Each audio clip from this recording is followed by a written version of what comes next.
Армысыздар, аса құрметті жастар, құрбы-құрдастар, әпке-қарындастар, жалпы барлықтарыңызға дұғай сәлем айтамын.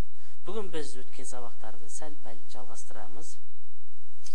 Өндірістің тиімділігін және табыстылығын анықтайтын шығындар және табыс туралы қысқа әрі нұсқа қызықты, мүмкін қызық та емес шығар кейбіреулерге, бірақ мәлімет беріп кетуге тырысамыз.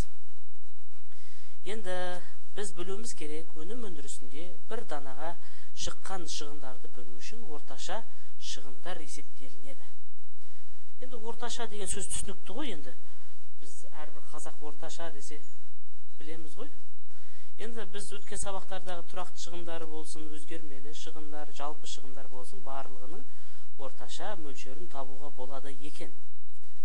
Олардың AVC, AC деген сөздерді көріп қалсаңыздар, таң қалудың қажеті жоқ. Бұл жердегі A деген мағына average, ағылшын тілінің сөзі, сол орташа деген мағына береді ғой.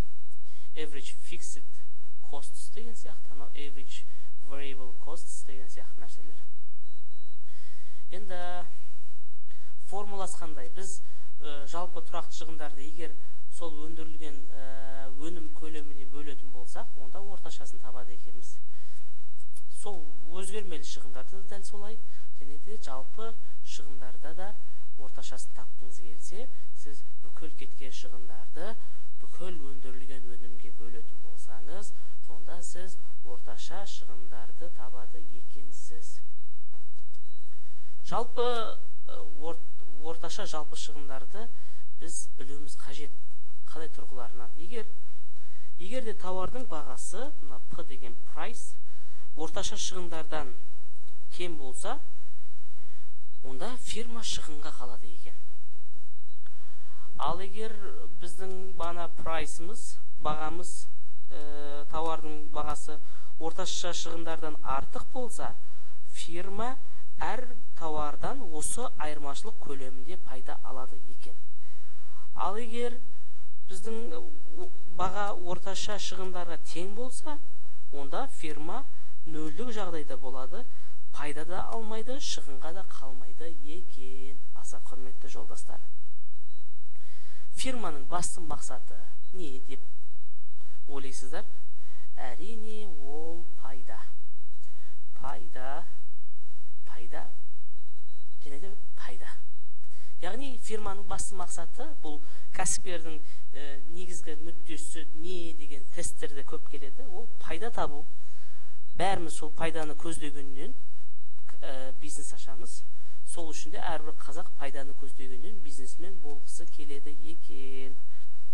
Енді осы пайда дегеніміз не?